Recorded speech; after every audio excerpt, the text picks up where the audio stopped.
കട്ടപ്പന ഇരട്ടയാർ റോഡിൽ വിദേശ മദ്യവിൽപ്പനശാലയുടെ സമീപത്ത് മാലിന്യം കുന്നുകൂടുന്നു. നിരവധി തവണ നഗരസഭയുടെ നേതൃത്വത്തിൽ മാലിന്യം നീക്കം ചെയ്തുവെങ്കിലും ഇത് വീണ്ടും തുടരുകയാണ്. കഴിഞ്ഞ ദിവസം പെയ്ത ശക്തമായ മഴയിൽ മാലിന്യം കുടിവെള്ള സ്രോതസ്സുകളിലേക്ക് ഒഴുകിയെത്തുന്ന സ്ഥിതിയുമുണ്ടായി. കട്ടപ്പന ഇരട്ടയാർ റോഡിൽ വിദേശ മദ്യവിൽപ്പനശാലയുടെ സമീപത്താണ് മാലിന്യം കുമിഞ്ഞുകൂടുന്നത്. വ്യാപാരശാലകളിൽ നിന്നുള്ള മാലിന്യങ്ങൾക്ക് പുറമെ വീടുകളിൽ നിന്നുള്ള കുട്ടികളുടെ നാപ്കിൻ അടക്കം ഇവിടെ തള്ളുന്നുണ്ട്. മാലിന്യ നിക്ഷേപത്തിനെതിരെ വിവിധ മുന്നറിയിപ്പ് ബോർഡുകളടക്കം സ്ഥാപിച്ചിട്ടുണ്ടെങ്കിലും മാലിന്യ നിക്ഷേപം തകൃതിയായി നടക്കുകയാണ്. മഴക്കാലമാകുന്നതോടെ പ്രദേശവാസികളാണ് ഏറെ ദുരിതത്തിലാകുന്നത്. എത്ര പറഞ്ഞാലും ആളുകൾക്ക് മനസ്സിലാകാത്ത രീതിയിലുള്ള മാലിന്യ നിക്ഷേപമാണ് ഇവിടെ. പ്ലാസ്റ്റിക്കും ജൈവ അജൈവ മാലിന്യങ്ങളെല്ലാം ഇവിടെ പ്ലാസ്റ്റിക് കവറിൽ കെട്ടിയിരിക്കുക.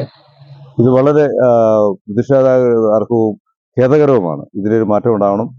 ഇനി ഇവിടെ മാലിന്യം നിക്ഷേപിക്കാതിരിക്കാൻ തക്കതുള്ള നടപടികൾ ഇവിടെ ക്യാമറ സ്ഥാപിച്ചുകൊണ്ട് ആരാണോ മാലിന്യം ഇടുന്നത് അവരെ കണ്ടെത്തി അവരെ ശക്തമായി താക്കിയതും പിഴയും അവർക്ക് ഇംപ്രിസ്മെന്റ് അടക്കമുള്ള ശിക്ഷ കൊടുക്കാൻ കഴിയുമെങ്കിൽ ആ രീതിയിലുള്ള ശക്തമായ ശിക്ഷാ നടപടിയിലേക്ക് പോകുവാൻ ശ്രമിക്കണം. ഇത് ഒരിക്കലും അനുവദിക്കാൻ കഴിയാത്ത, ഒരു പരിഷ്കൃത സമൂഹത്തിന് ഒരിക്കലും അനുവദിക്കാൻ കഴിയാത്ത, ഒരു നഗരസഭയ്ക്ക് ഒരിക്കലും അനുവദിക്കാൻ കഴിയാത്ത, ഒരു നഗരസഭ പരിധിയിൽ ഒരിക്കലും നടക്കരുതാത്ത കാര്യമാണ് വരുന്നത്. എനിക്ക് തോന്നുന്നു മറ്റു സ്ഥലങ്ങളിലൊന്നും ഇങ്ങനെ ഒരു മാലിന്യ നിക്ഷേപം കാണുന്നില്ല. മഴക്കാലപൂർവ്വ ശുചീകരണ പ്രവർത്തനങ്ങൾ അടിയന്തരമായി നടത്തുമെന്ന് ആരോഗ്യവകുപ്പ് പറയുമ്പോഴും ഇത്തരത്തിൽ മിക്ക സ്ഥലങ്ങളിലും മാലിന്യം കുന്നുകൂടുകയാണ്. വാഹനത്തിലെത്തിച്ചാണ് ഇവിടങ്ങളിൽ മാലിന്യം വലിച്ചെറിയുന്നത്. നഗരസഭയുടെ നേതൃത്വത്തിൽ മുൻപ് മാലിന്യം നീക്കം ചെയ്തുവെങ്കിലും ഏതാനും ദിവസങ്ങൾക്കകം തന്നെ മേഖലയിൽ വീണ്ടും മാലിന്യ നിക്ഷേപം രൂക്ഷമാകുകയാണ്. ഇതോടെ മേഖല സാംക്രമിക രോഗ ഭീഷണിയിലായി.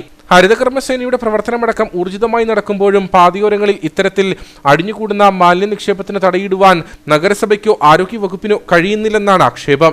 അധികൃതർ അടിയന്തര ശ്രദ്ധ ചെലുത്തി മാലിന്യ നിക്ഷേപം തടയാൻ നടപടി സ്വീകരിക്കണമെന്നാണ് ആവശ്യം.